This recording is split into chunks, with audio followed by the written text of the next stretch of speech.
Hello बच्चों, तो good morning सभी को। तो आज का इलेक्ट्रोकेमिस्ट्री से हमारा अगला टॉपिक होने वाला है कॉम्पिटिटिव इलेक्ट्रॉन ट्रांसफर रिएक्शन। तो आज हम लोग बात करेंगे कॉम्पिटिटिव इलेक्ट्रॉन ट्रांसफर रिएक्शन की, जो कि इलेक्ट्रोकेमिस्ट्री से लिया गया है, यूनिट 3 क्लास 12। सो हेडिंग लगाते हैं कॉम्पिटिटिव इलेक्ट्रॉन ट्रांसफर रिएक्शन, जिसे हिंदी में प्रतिस्पर्धी इलेक्ट्रॉन स्थानांतरण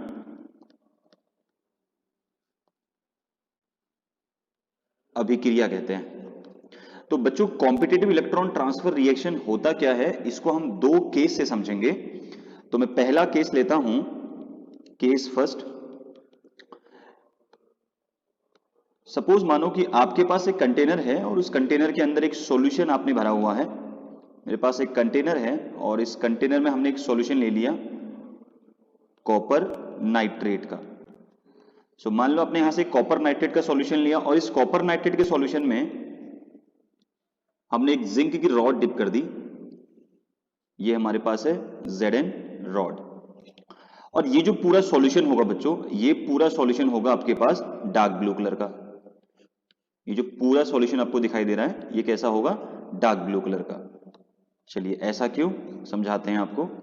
ये जो सॉल्यूशन है ये है डार्क ब्लू कलर, ठीक है। ऐसा इसलिए क्योंकि यहां पर कॉपर नाइट्रेट में जो कॉपर दिखाई दे रहा है ये +2 ऑक्सीडेशन स्टेट के अंदर होगा।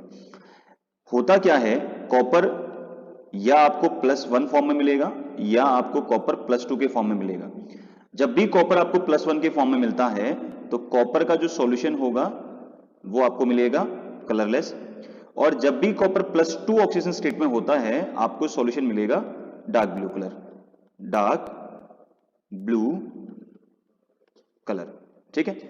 तो ये दो कलर आपको देखने को मिलने वाले हैं। अगर कॉपर +1 में होगा तो कलरलेस, +2 में होगा तो डार्क ब्लू कलर। ऐसा इसलिए होता है, और इसीलिए हम लोग कॉपर को क्या बोलते हैं, एक ट्रांजिशन एलिमेंट भी बोलते हैं। आप डी ब्लॉक में पढ़ोगे आगे, ट्रांजिशन एलिमेंट भी इसीलिए बोला जाता है कॉपर को, क्योंकि कॉपर के डी ऑर्बिटल में अनपेयर्ड इलेक्ट्रॉन मिलते हैं Cu+2 के फॉर्म में। अगर Cu+1 में देखोगे तो कॉपर का कॉन्फ़िगरेशन क्या हो जाएगा, 4s0 एंड 3d10, और अगर Cu+2 के फॉर्म में देखोगे तो यहां पर कॉन्फ़िगरेशन हो जाएगा 4s0 एंड 3d9। तो अगर आपके d ऑर्बिटल में अनपेयर्ड इलेक्ट्रॉन आ रहे हैं तो इसका मतलब है, अगर d ऑर्बिटल में अनपेयर्ड इलेक्ट्रॉन आ रहे हैं तो इसका मतलब है कि यहां पर आपको कलर दिखाई देने वाला है, ठीक है। तो ये सॉल्यूशन कैसा हो जाएगा, कलर्ड सॉल्यूशन। और अगर d ऑर्बिटल के अंदर फुल्ली फील्ड है, पूरा का पूरा d ऑर्बिटल भरा हुआ है, तो इसका मतलब वहां पर अनपेयर्ड इलेक्ट्रॉन नहीं दिखाई दे रहे और सॉल्यूशन कैसा होगा आपके पास, कलरलेस सॉल्यूशन होगा, ठीक है। तो ये दो बातें आप जरूर नोट कर लें, ये बहुत इंपॉर्टेंट है। कॉपर को +2 फॉर्म में जब कॉपर होता है ना, तब उसको ट्रांजिशन एलिमेंट बोला जाता है, क्योंकि ट्रांजिशन एलिमेंट के लिए कंडीशन होती है कि अनपेयर्ड इलेक्ट्रॉन होने चाहिए डी ऑर्बिटल के अंदर, और वो तभी आएगा जब +2 फॉर्म में कॉपर होगा। तो यहां पर जो आपको कॉपर नाइट्रेट का सॉल्यूशन दिखाई दे रहा है, यहां पर कॉपर +2 फॉर्म में है, और इसीलिए ये सॉल्यूशन आपको डार्क ब्लू कलर का दिखाई दे रहा है। होता क्या है, इस सॉल्यूशन को आप कुछ टाइम के लिए छोड़ दीजिए, तो ये जो आपको कलर दिख रहा है ना, इंटेंसिटी ऑफ ब्लू कलर जो दिख रही है आपको, वो रिड्यूस हो जाती है कुछ टाइम के बाद, ठीक है। तो मैं एक और कंटेनर ड्रॉ करूंगा, अब ध्यान से देखना, ये जो डार्क ब्लू कलर है ये लाइट ब्लू कलर में कन्वर्ट हो जाएगा। हल्की सी इसकी इंटेंसिटी जो होगी वो रिड्यूस हो जाएगी, किसकी, ब्लू कलर की। तो इसलिए हम इसको लिखेंगे light blue colour, light blue colour, यानी जो ब्लू कलर है वो फेड होने लग जाएगा, ठीक। और ये यहां पर हमारे पास कॉपर नाइट्रेट का सॉल्यूशन है, और इसके अंदर जो आपने जिंक की रॉड डिप की हुई है, इसका फंक्शनिंग क्या है, ये करेगा क्या, ये जिंक की जो रॉड है, जिंक की रॉड इस कॉपर नाइट्रेट के सॉल्यूशन से कॉपर को रिड्यूस करती है, क्योंकि जिंक की ये जो Zn रॉड है ना, ये क्या करेगी, इसका काम क्या है, इसका काम है कॉपर नाइट्रेट के सॉल्यूशन से कॉपर को रिप्लेस करना, कॉपर को रिड्यूस करना। ऐसा इसलिए क्योंकि यहां पर जो जिंक आपको दिखाई दे रहा है, इस जिंक की जो E0 की वैल्यू होती है, स्टैंडर्ड स्टैंडर्ड रिडक्शन पोटेंशियल की जो वैल्यू होती है, जिसके अकॉर्डिंग आप लोग क्या डिसाइड करते हो कि किसकी रिएक्टिविटी एलिमेंट की ज्यादा होगी, किसकी कम होगी। क्लास 10th में आप लोगों ने पढ़ा होगा -0.76 वोल्ट इसकी क्या होती है, ई नॉट की वैल्यू होती है, जिसे हम बोलते हैं स्टैंडर्ड रिडक्शन पोटेंशियल। और अगर वहीं मैं कॉपर की ई नॉट की वैल्यू की बात करूं तो कॉपर का जो ई नॉट का वैल्यू होता है प्लस 0.34 वोल्ट। तो रिएक्टिविटी ऑफ एलिमेंट्स के अकॉर्डिंग अगर हम बात करें, उस सीरीज के अकॉर्डिंग बात करें, इलेक्ट्रोकेमिकल सीरीज के अकॉर्डिंग बात करें, तो जिसका ई नॉट का वैल्यू जितना माइनस होगा वो उतना अच्छा रिड्यूस करेगा किसी को, और जिसका जितना ज्यादा प्लस होगा वो उतना अच्छा क्या करेगा, किसी को ऑक्सीडाइज करेगा। इसीलिए कॉपर यहां पर एक ऑक्सीडाइजिंग एजेंट का काम करेगा बच्चों, ऑक्सीडाइजिंग एजेंट का काम करेगा। और जिंक जो है वो एक रिड्यूसिंग एजेंट का काम करेगा। मेरे पास जगह बहुत कम दिखाई दे रही है यहां पे, तो मैं यहीं पर इसको मेंशन कर देता हूं, रिड्यूसिंग एजेंट का। ठीक है, आप लोग थोड़ा सा जूम करके इसको देख लेना भाई। जिंक यहां पर एक रिड्यूसिंग एजेंट का काम करेगा क्योंकि इसका जो ई नॉट का वैल्यू है, अब सर यहां पर ई नॉट क्या है, ई नॉट बेटा यहां पर है स्टैंडर्ड रिडक्शन पोटेंशियल। बच्चों किसी भी एलिमेंट की दो चीजें होती हैं, एक होती है ऑक्सीडेशन पोटेंशियल और एक होता है रिडक्शन पोटेंशियल। तो आपको आईपीसी क्या बोलती है कि आप रिडक्शन पोटेंशियल को क्या करो, प्रेफरेंस दो। ठीक है, तो आईपीसी के अकॉर्डिंग हम लोग स्टैंडर्ड रिडक्शन पोटेंशियल को हमेशा क्या करते हैं, प्रेफरेंस देते हैं। दोनों में क्या डिफरेंस है, अगर रिडक्शन पोटेंशियल की बात करूं, अगर वो माइनस है तो ऑक्सीडेशन पोटेंशियल उसका प्लस में वैल्यू होता है, और बाकी जो नंबर्स, जो डिजिट्स होती हैं वो सेम होती हैं। अगर मैं कॉपर के ऑक्सीडेशन पोटेंशियल की बात करूं तो वो -0.34 वोल्ट हो जाएगा, और जबकि इसका ई नॉट यानी कि इसका रिडक्शन पोटेंशियल क्या है, प्लस 0.34 वोल्ट। तो जो इनके रिडक्शन पोटेंशियल है ना, वो अगर उनकी साइन चेंज कर दी जाए तो वही उनके ऑक्सीडेशन पोटेंशियल बन जाते हैं। अभी देखो, अगर कुछ टाइम के लिए सॉल्यूशन को मैं और छोड़ दूं तो ये जो आपको लाइट ब्लू कलर दिखाई दे रहा है, ये पूरा का पूरा क्या हो जाएगा, कलरलेस सॉल्यूशन में कन्वर्ट हो जाएगा। ध्यान से देखना, ये है मेरे पास कंटेनर और इसके अंदर मैंने डिप किया है, ये मैंने इसके अंदर डिप किया हुआ है जिंक की रॉड, ये एक Zn रॉड डिप कर रखी है मैंने, और ये जो पूरा सॉल्यूशन है बच्चों, ये पूरा सॉल्यूशन कलरलेस हो जाएगा। तो मैं व्हाइट दिखा दूं इसको, चलिए व्हाइट दिखा देते हैं। ये देखिए मैंने हल्का सा व्हाइट कर दिया कुछ, है ना, और इसके ऊपर आपको कुछ रेडिश कलर में एक कॉपर दिखाई देगा कुछ इस तरीके से। ये जो जिंक की रॉड दिखाई दे रही है, इसके ऊपर कोडिंग दिखाई देगी आपको कॉपर की, राइट। तो ये रेडिश कलर का कुछ कॉपर आपको कोडेड दिखाई दे रहा है। ठीक है, तो इसको हम लोग क्या लिखेंगे, इसको हम लोग लिखेंगे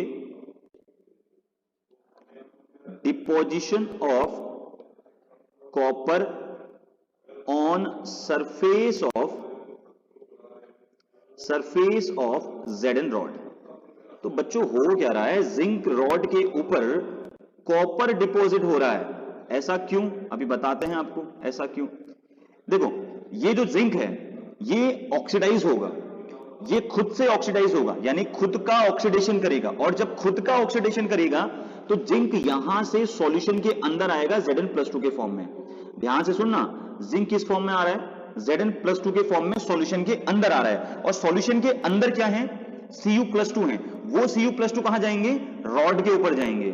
तो इट मींस क्या हुआ कि Cu+2 का डिपोजिशन हुआ किसके ऊपर भाई, सरफेस ऑफ Zn रॉड के ऊपर। क्यों, क्योंकि सॉल्यूशन के अंदर थे Cu+2, तो Cu+2 कहां गए, रॉड के ऊपर चिपकने लग गए, और Zn क्या हुआ, वो +2 के फॉर्म में आने लग गया सॉल्यूशन के अंदर। आ रही है बात समझ में, ठीक है। और सॉल्यूशन के अंदर Cu+2 के अलावा और क्या क्या था, NO3 नेगेटिव होगा, तो उस NO3 नेगेटिव के साथ कौन रिएक्शन कर जाएगा, Zn+2। सर समझ में नहीं आया, कोई बात नहीं, अभी रिएक्शन से आ जाएगा। फिलहाल एक बार इसको और समरी करते हैं। मैंने बोला मेरे पास एक कंटेनर है, उसमें सॉल्यूशन ले लिया कॉपर नाइट्रेट का। उस कॉपर नाइट्रेट में कॉपर की जो ऑक्सीडेशन स्टेट थी वो थी +2। तो +2 ऑक्सीडेशन स्टेट में कॉपर होता है कलर्ड, राइट। क्यों कलर्ड होता है, क्योंकि वहां पर उसका जब कॉन्फ़िगरेशन आप लोग लिखोगे तो उसके d ऑर्बिटल में अनपेयर्ड इलेक्ट्रॉन आपको मिलेंगे, और अनपेयर्ड इलेक्ट्रॉन का मतलब ही होता है कलर्ड प्रॉपर्टी, क्योंकि पैरामैग्नेटिक नेचर हो जाएगा। है ना। तो जहां पर भी पैरामैग्नेटिक नेचर आएगा वहां पर क्या होगा, कलर्ड प्रॉपर्टी आती है। तो यहां पर कलर आपके पास आ जाएगा डीप ब्लू कलर या फिर डार्क ब्लू कलर बोल दीजिए। तो मैंने आपको शेडेड करके दिखा दिया। और जैसे ही मैंने इस सॉल्यूशन के अंदर कॉपर नाइट्रेट के सॉल्यूशन के अंदर मैंने क्या किया, Zn की रॉड डाली, तो ये Zn की रॉड डालने के कुछ टाइम के बाद, ठीक है ना, कुछ टाइम के बाद intensity of blue colour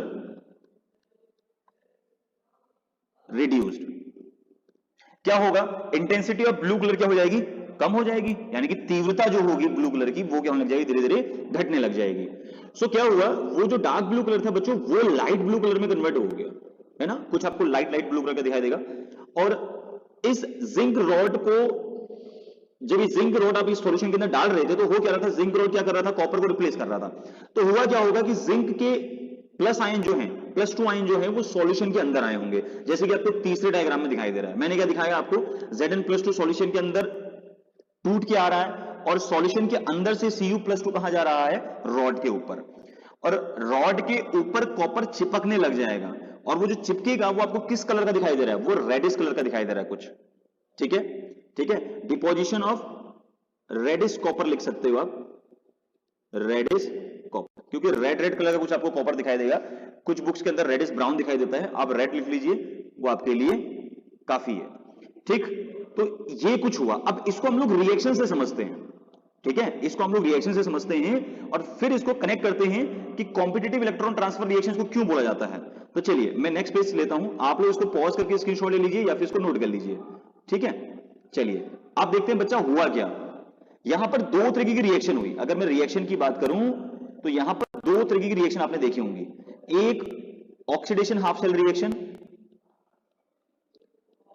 oxidation half cell reaction, और second one is reduction half cell reaction, half cell reaction. बच्चों गौर से ध्यान देना, ये रिडॉक्स रिएक्शन आपकी पूरी कंप्लीट कर देगा। रिडॉक्स रिएक्शन जिसने क्लास 11th में पढ़ी है उसके लिए बहुत आसान है। ऑक्सीडेशन हाफ सेल रिएक्शन में, जिसको आप लोग हिंदी में लिखते हो ऑक्सीकरण, अर्ध अभिक्रिया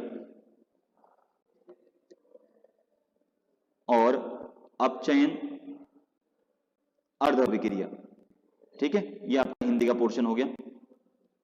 अब समझते हैं ऑक्सीडेशन हाफ सेल रिएक्शन में हुआ क्या। बच्चों ऑक्सीडेशन किसका हुआ था, जिंक का हुआ था, जो जिंक सॉलिड फॉर्म में था, तो जिंक सॉलिड से कहां गया, Zn+2 एक्वस में गया। और क्या किया होगा, अगर 2 प्लस चार्ज अगर गेन किया है तो 2 माइनस क्या करेगा, डोनेट करेगा, 2 इलेक्ट्रॉन डोनेट करेगा। तो ये ऑक्सीडेशन हाफ सेल रिएक्शन है। रिडक्शन में क्या हुआ, कॉपर +2 एक्वस ने क्या किया, देखो जितने इलेक्ट्रॉन सॉल्यूशन में डोनेट होंगे ना उतने ही इलेक्ट्रॉन एक्सेप्ट भी किए जाएंगे, तो ये क्या करेगा, इलेक्ट्रॉन एक्सेप्ट करेगा, ठीक है। हुआ क्या होगा, मैं आपको एक थोड़ा सा ब्रीफ नॉलेज दे देता हूं, यहां ध्यान दो, इस Zn से Zn+2 गया कहां, सॉल्यूशन के अंदर, तो बेटे रॉड के ऊपर क्या रहे, रॉड के ऊपर तो इलेक्ट्रॉन रहेंगे ना आपके, ये इलेक्ट्रॉन कहां होंगे, रॉड के अंदर होंगे, आयन कहां गए, सॉल्यूशन के अंदर, तो इलेक्ट्रॉन कहां दिखेंगे, रॉड के ऊपर। तो अब इस रॉड के इलेक्ट्रॉन को कौन लेना चाहेगा, भैया जो इलेक्ट्रॉन डेफिशिएंट होगा, जिसको इलेक्ट्रॉन की कमी होगी, यानी कॉपर के आयन लेना चाहेंगे। कॉपर के आयन कहां है, सॉल्यूशन के अंदर, तो वो कहां चिपकना चाहेंगे, रॉड के ऊपर। अब समझ में आ रही है बात कुछ धीरे धीरे। चलिए तो हमने बोला यहां से कॉपर ने 2 इलेक्ट्रॉन गेन किए और बना दिया Cu सॉलिड। तो ये हो गई आपकी हाफ सेल रिएक्शन, अलग अलग कर दी हम लोगों ने। अब ओवरऑल सेल रिएक्शन देखते हैं यहां से। Overall cell reaction, net cell reaction क्या बनेगा, अब इन दोनों को आप क्या करोगे, आपस में भैया बैलेंस करोगे, तो इलेक्ट्रॉन से इलेक्ट्रॉन क्या हुआ, कट गया आपस में, क्रॉस हो गया, बचा क्या अपने पास, Zn सॉलिड प्लस, ठीक है, लेफ्ट हैंड और राइट हैंड को दोनों अलग अलग कर दो, Zn सॉलिड और प्लस यहां से था मेरे पास Cu+2 aqueous gives Zn+2 aqueous and plus Cu solid. ये हो गई आपके पास ओवरऑल सेल रिएक्शन, ठीक है बच्चों। अब ये तो हो गई, इसको आप बोलोगे आयनिक फॉर्म, ये आयनिक फॉर्म है, ये बेसिक बेसिक बातें आपको पता होनी चाहिए। ये रिएक्शंस की आयनिक फॉर्म है, क्योंकि यहां पर आपको आयंस दिखाई दे रहे हैं, मॉलिक्यूलर फॉर्म नहीं है। अभी इसी रिएक्शन की मैं मॉलिक्यूलर फॉर्म लिख के दिखाता हूं, Zn solid plus Cu3 whole twice copper nitrate gives ZnNO3 का hold wise ZnNO3 hold wise plus Cu solid. ये बच्चों इसका हो गया मॉलिक्यूलर फॉर्म इस रिएक्शन का। So this is the molecular form, ये फॉर्म हो गया, ऊपर वाला आयनिक फॉर्म, नीचे वाला मॉलिक्यूलर फॉर्म, राइट। अब इस रिएक्शन से समझ में क्या आया बच्चों, जब दो मेटल्स आपस में पास पास आएंगे या दो मेटल्स एक साथ आएंगे तो उनमें क्या होगा, एक मेटल इलेक्ट्रॉन डोनेट करने की टेंडेंसी रखता है, एक मेटल इलेक्ट्रॉन को एक्सेप्ट करेगा। लेकिन सर मेटल तो सिर्फ इलेक्ट्रॉन डोनेट करते हैं, तो मेटल इलेक्ट्रॉन यहां गेन क्यों कर रहा है? वही बात है ना बेटे, अगर एक सॉल्यूशन के फॉर्म में होगा तो वो हमेशा सॉल्यूशन के अंदर किस फॉर्म में होगा, आयंस के फॉर्म में, यानी कि एक प्लस वाला पार्ट होगा एक माइनस वाला पार्ट होगा। आई बात समझ में? और उसमें जब आप कोई दूसरा रॉड डाल दोगे, कोई मेटल रॉड डाल दोगे, तो उन दोनों में से, दो मेटल में से जिसकी रिएक्टिविटी ज्यादा होगी वो इलेक्ट्रॉन हमेशा डोनेट करेगा। इस बात को याद रखना। क्या बोला मैंने? जिसकी रिएक्टिविटी ज्यादा होगी। सो रिएक्टिविटी पे डिपेंड करता है ई नॉट वैल्यू, यानी जितना ई नॉट वैल्यू ज्यादा उतना रिएक्टिविटी ज्यादा, और वो उतना ही अच्छा रिड्यूसिंग एजेंट भी होगा। तो ये कुछ पॉइंट्स हैं, इनको नोट जरूर करें। वो उतना अच्छा रिड्यूसिंग एजेंट का काम करेगा, ठीक है। तो इसीलिए हमने क्या बोला, जिंक और कॉपर में किसकी रिएक्टिविटी ज्यादा? जिंक की रिएक्टिविटी ज्यादा। ऐसा क्यों सर? क्योंकि जिंक में एक तो ई नॉट की वैल्यू ज्यादा नेगेटिव है 0.76 वोल्ट, और दूसरा है ये हाइड्रोजन से ऊपर प्लेस करता है। आई बात समझ में? ये हाइड्रोजन से ऊपर प्लेस करता है। ये दोनों ही रीजन है यहां पर, ठीक। अगर रिडॉक्स के अकॉर्डिंग समझें तो रिडॉक्स के अकॉर्डिंग सिर्फ एक ही बात हमको समझ में आती है कि स्टैंडर्ड रिडक्शन पोटेंशियल का वैल्यू जितना नेगेटिव होगा वो उतना अच्छा रिड्यूसिंग एजेंट होगा, और जितना अच्छा रिड्यूसिंग एजेंट होगा उसकी रिएक्टिविटी भी उतनी ज्यादा होगी। और यहां से कॉपर का इनोड का वैल्यू था हमारे पास प्लस 0.34 वोल्ट, जो कि काफी कम है। अगर हम इसके अकॉर्डिंग बात करें, माइनस से अगर इसको कंपेयर करें तो ये काफी ज्यादा प्लस में वैल्यू है, माइनस में तो काफी कम हो गई ना, तो इसलिए इसकी रिएक्टिविटी क्या होगी? कम। तो ये रिएक्टिविटी का यहां पर इसका ऑर्डर हो गया। तो पहला केस तो ये बना, ठीक है। तो इनके बीच में कंपटीशन होता है बच्चों कि कौन इलेक्ट्रॉन डोनेट करेगा, कौन इलेक्ट्रॉन एक्सेप्ट करेगा, इसीलिए इनको कॉम्पिटिटिव इलेक्ट्रॉन ट्रांसफर रिएक्शन बोला जाता है। आप समझते हैं दूसरा केस। दूसरा केस क्या है मेरे पास? Case number second. तो आपने कंटेनर लिया फिर से, और उस कंटेनर में आपने इस बार सिल्वर नाइट्रेट का सॉल्यूशन ले लिया। जैसे कि आपको पता होगा कि सिल्वर यहां पर +1 फॉर्म में आपको मिल रहा है, तो सिल्वर +1 फॉर्म में है तो ये सॉल्यूशन हो जाएगा बच्चों कलरलेस। कैसा होगा? कलरलेस सॉल्यूशन होगा। अब ये सॉल्यूशन कलरलेस है, तो अगर इसमें मैं एक कॉपर की रॉड डिप कर दूं, इस कॉपर की रॉड को डिप कर दूं, तो ये कॉपर की रॉड कैसे दिखाई देगी बच्चों? ब्लू कलर की दिखाई देगी। तो मान लो मैंने इसको ब्लू कलर शेडेड कर दिया, ये कंप्लीट ब्लू कलर है, इसको आप शेडेड कर दो ब्लू कलर से, इस तरीके से, ठीक है। तो ये मैंने ब्लू कलर दिखा दिया आपको। तो ये मेरे पास है कॉपर की रॉड, ये है कॉपर रॉड। अब क्या होगा? अब कुछ टाइम के लिए छोड़ दीजिए सॉल्यूशन को, कुछ टाइम के लिए सॉल्यूशन को छोड़ दीजिए, है ना।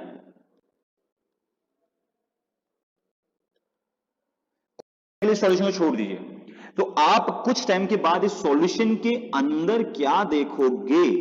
आप इसके अंदर देखोगे बच्चों कि ये जो सिल्वर है इसका डिपोजिशन होने लग गया, इसकी कोडिंग होने लग गई कॉपर रॉड के ऊपर।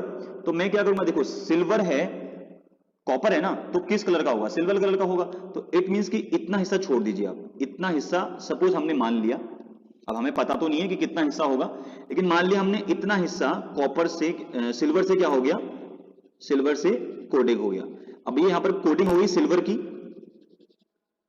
किसके सरफेस के ऊपर? कॉपर के सरफेस के ऊपर, ठीक है ना। तो ये कॉपर की रॉड थी अपने पास, और इस कॉपर रॉड के ऊपर आपके पास इतना पार्ट जो है वो सिल्वर की कोडिंग हो गई, ये वाला पार्ट जो आपको दिख रहा है, ठीक है। Silver deposition on surface of copper, ठीक है। यानी कि जो सिल्वर है उसका आपको कॉपर रॉड के ऊपर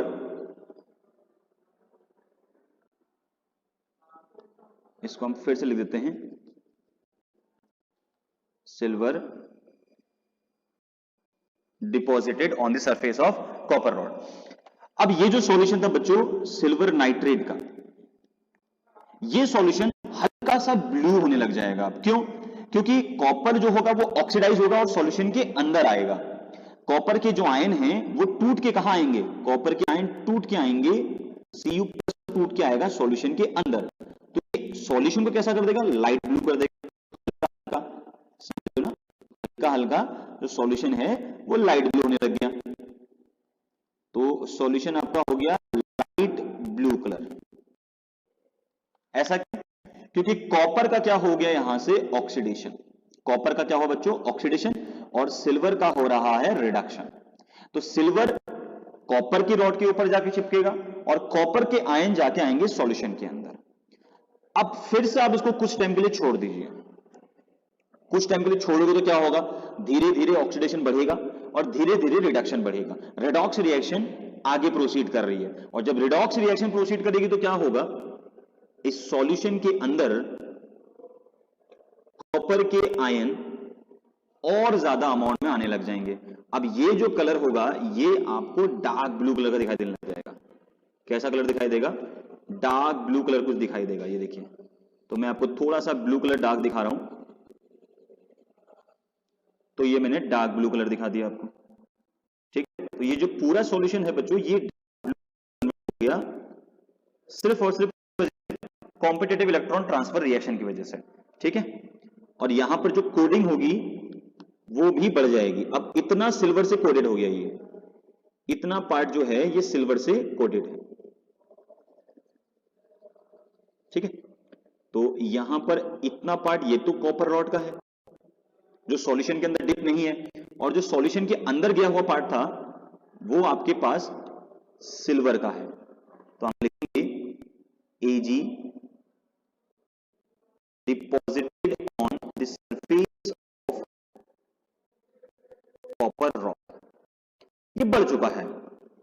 पहले जो डिपोजिशन था उसके कंपैरिजन अब कॉपर ज्यादा डिपॉजिट हो रहा है, ठीक है ना, क्योंकि यहां पर सिल्वर ज्यादा डिपॉजिट हो रहा है कॉपर के ऊपर, ठीक।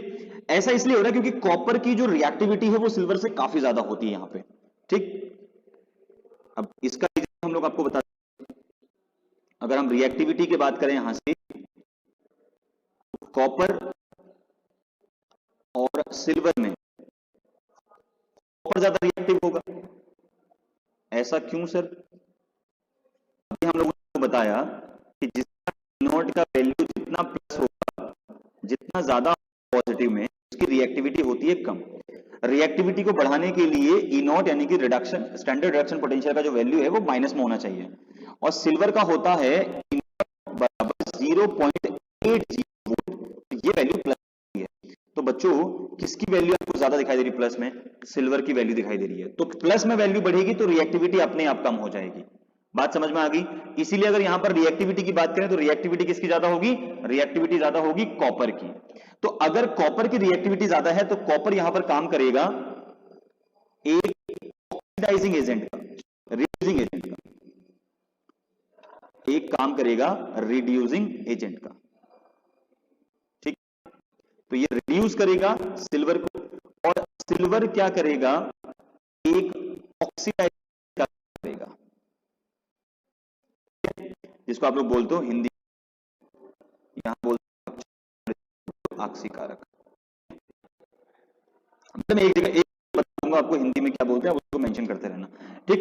सो रिएक्टिविटी की बात करें तो कॉपर ज्यादा रिएक्टिव होगा अपने ई नॉट वैल्यू के अकॉर्डिंग, और सिल्वर की रिएक्टिविटी हो जाएगी कम। अब यहां पर इनके बीच में जो कंपटीशन होगा वो कौन डिसाइड करेगा? वो स्टैंडर्ड रिडक्शन पोटेंशियल की वैल्यू डिसाइड करेगी कि कौन इन दोनों में से इलेक्ट्रॉन डोनेट करेगा। तो एक कंपटीशन है ना दोनों के बीच में कि कौन इलेक्ट्रॉन डोनेट करेगा, कौन इलेक्ट्रॉन एक्सेप्ट करेगा। तो डोनेट कौन करेगा? जिसका ई नॉट का वैल्यू जितना माइनस होगा, जो रिड्यूसिंग एजेंट होगा वो डोनेट करेगा। एक्सेप्ट कौन करेगा? जिसका ई नॉट का वैल्यू प्लस में होगा। इट मींस कि जो ऑक्सीडाइजिंग एजेंट होगा। तो ये चीज क्लियर हो गई, इसीलिए हमने इस टॉपिक को नाम दिया कॉम्पिटिटिव इलेक्ट्रॉन ट्रांसफर रिएक्शन, क्योंकि यहां पर दो मेटल्स के बीच में एक कंपटीशन होता है कि कौन इलेक्ट्रॉन डोनेट करेगा, कौन इलेक्ट्रॉन एक्सेप्ट करेगा, और वो चीज क्लियर होती है ई नॉट वैल्यू के अकॉर्डिंग। अभी सभी को बात समझ में आ गई होगी, ठीक है। तो अब हम तीनों को कंपेयर करेंगे। मेरे पास तीन चीजें थी, एक था मेरे पास जिंक, और एक था मेरे पास कॉपर, एक था मेरे पास सिल्वर। अब इन तीनों की रिएक्टिविटी की बात करते हैं। अगर मैं इन तीनों की रिएक्टिविटी की बात करूं तो जिसका ई नॉट का वैल्यू जितना माइनस होगा उसकी रिएक्टिविटी हो जाएगी ज्यादा। तो कॉपर की जिंक की जो होती है वो होती है -0.6 वोल्ट ई नॉट की वैल्यू, ठीक है, स्टैंडर्ड रिडक्शन पोटेंशियल की। और कॉपर की होती है 0.34 वोल्ट, और ये होती है। सिल्वर की होती है 0.0 वोल्ट होती है, इसका वैल्यू नेगेटिव ई नॉट का, वो ज्यादा रिएक्टिव। तो इट मींस की जिंक सबसे ज्यादा रिएक्टिव होगी, उसके कॉपर सिल्वर की रिएक्टिविटी जाएगी, ठीक है। इसीलिए आप लोगों को इस, अगर मैं इस ई नॉट वैल्यू की या कॉम्पिटिटिव इलेक्ट्रॉन ट्रांसफर रिएक्शन की अगर एक एप्लीकेशन की बात करूं तो ये बाकी आपको क्लास 12th के बाद आप जब नीट का पेपर दोगे वहां आपको एक क्वेश्चन मिल जाएगा। एक क्वेश्चन पूछा जाता है Zn प्लस सी, Zn solid Cu plus 2 gives Zn plus 2 aqueous plus Cu solid, ठीक है। ये बच्चा थोड़ा सा आपके लिए नीट के बच्चों के लिए ज्यादा इंपॉर्टेंट क्वेश्चन है, जेईई में तो उतना पूछता नहीं है। और दूसरा इसका ऑप्शनल आपको क्या दे देगा, दूसरा क्वेश्चन देगा Cu plus 2 aqueous plus, sorry तो सेम रिएक्शन लिख दिया हमने, एक मिनट इसको चेंज कर लेते हैं। यहां पर लिखिए Zn को आयनिक फॉर्म में, सो Zn plus 2 aqueous plus Cu gives Cu plus 2 aqueous and Zn solid. अब बच्चों क्वेश्चन ये आता है कि कौन सी रिएक्शन फिजिबल है, कौन सी रिएक्शन पॉसिबल है, कौन सी रिएक्शन फिजिबल होगी, ये आप लोगों ने पढ़ा होगा क्लास 11th के अंदर। अब कैसे डिसाइड करेंगे कौन सी रिएक्शन पॉसिबल है, कौन सी रिएक्शन नहीं है। इनमें से स्पॉन्टेनियस, कभी स्पॉन्टेनियस नॉन स्पॉन्टेनियस पूछता है, कभी फिजिबल नॉन फिजिबल पूछता है, कभी पॉसिबल नॉट पॉसिबल पूछता है। देखो लैंग्वेज अलग अलग हो सकती है, वर्ड्स अलग अलग इस्तेमाल किए जा सकते हैं, बट क्वेश्चन का फील वही है, क्वेश्चन का तरीका वही है आंसर देने का। क्लियर। तो हम लोग कैसे आइडेंटिफाई करें कि कौन सी रिएक्शन फिजिबल होगी, कौन सी रिएक्शन नहीं होगी। यानी कौन सी रिएक्शन फिजिबल होगी का मतलब है कि कौन सी रिएक्शन स्पॉन्टेनियस होगी, इट मींस कि कौन सी रिएक्शन अपने आप होगी, हमको कुछ नहीं करना उस रिएक्शन में, ठीक है। तो अगर मैं यहां पर जिंक की बात करूं तो जिंक यहां से Zn से Zn प्लस 2 में जा रहा है, इसका मतलब 0 से इसकी ऑक्सीडेशन स्टेट जा रही है, इसका हो रहा है ऑक्सीडेशन, इसका हो रहा है ऑक्सीडेशन। और Cu प्लस 2 से जा रहा है Cu सॉलिड में, हो रहा है रिडक्शन, ठीक है। तो कॉपर का रिडक्शन हो रहा है, इट मींस कि रिडक्शन कर कौन रहा होगा, जिंक कर रहा होगा। तो यहां पर इस रिएक्शन में, ऊपर वाली रिएक्शन में Zn एक रिड्यूसिंग एजेंट का काम कर रहा है, किस काम कर रहा है, काम कर रहा है। और कॉपर क्या काम करेगा, एक ऑक्सीडाइजिंग एजेंट का काम करेगा। अब देखो Zn की आपको पता है -0.6 वोल्ट, और कॉपर की पता है 0.3 वोल्ट, और प्लस में होती है। तो जाहिर सी बात है जिसका माइनस में वैल्यू होगा वो करेगा रिड्यूस। तो कॉपर हो रहा है रिड्यूस, इट मींस कॉपर को रिड्यूस कौन कर रहा है, जिंक कर रहा है। तो इसका मतलब जिंक क्या है यहां पर, रिड्यूसिंग एजेंट, बिल्कुल सही। तो पहली रिएक्शन है फिजिबल आपकी। आप ई नॉट वैल्यू चेक करो बच्चों, जिसका ई नॉट का वैल्यू ज्यादा नेगेटिव, उसने रिडक्शन करना है, वो दूसरे को रिड्यूस करेगा। अगर रिड्यूस हो रहा है तो रिएक्शन फिजिबल है, यानी रिएक्शन स्पॉन्टेनियस है। और दूसरी रिएक्शन हो जाएगी गलत, दूसरी वाली रिएक्शन आपकी गलत है, क्योंकि यहां पर जिंक जो है वो ऑक्सीडाइज कर रहा है। जिंक कभी भी कॉपर को ऑक्सीडाइज नहीं कर सकता, क्योंकि जिंक जो होता है कॉपर से काफी ऊपर होता है रिएक्टिविटी सीरीज में। जिंक की रिएक्टिविटी काफी ज्यादा होती है कॉपर के कंपैरिजन, इसीलिए जिंक यहां पर कॉपर को ऑक्सीडाइज नहीं कर सकता। जिंक क्या करेगा, कॉपर को रिड्यूस करेगा। आई बात समझ में। तो इसी के अकॉर्डिंग हम लोग रिएक्टिविटी सीरीज ऑफ एलिमेंट्स को भी अरेंज करते हैं बच्चों, कि किसकी रिएक्टिविटी ज्यादा होगी, किसकी रिएक्टिविटी कम होगी, वो सब कॉम्पिटिटिव इलेक्ट्रॉन ट्रांसफर रिएक्शन के बेसिस पे हम लोग उसको सीक्वेंस को अरेंज करते हैं। तो ये था हमारा आज का टॉपिक, बहुत इंपॉर्टेंट है, बेसिक चीजें हैं, आप लोगों को याद रखनी है। इलेक्ट्रोकेमिकल सीरीज आपको याद रहनी चाहिए, रिएक्टिविटी सीरीज ऑफ एलिमेंट जिसको आप बोलते हो क्लास 10th में। तो इसकी कुछ एलिमेंट्स की आपकी वैल्यूज भी याद होनी चाहिए, जो मोस्ट इंपॉर्टेंट यहां पे रहते हैं, आपके सबसे ज्यादा यूज किए जाते हैं। ठीक है, तो होप आप लोगों को ये वीडियो अच्छी लगेगी। जो भी मेरे चैनल पे नए हैं वो चैनल को लाइक शेयर सब्सक्राइब जरूर करें और खूब सारा अपना प्यार दें। मिलते हैं अपनी नेक्स्ट वीडियो के अंदर, तब तक अपना ध्यान रखें। जय हिंद।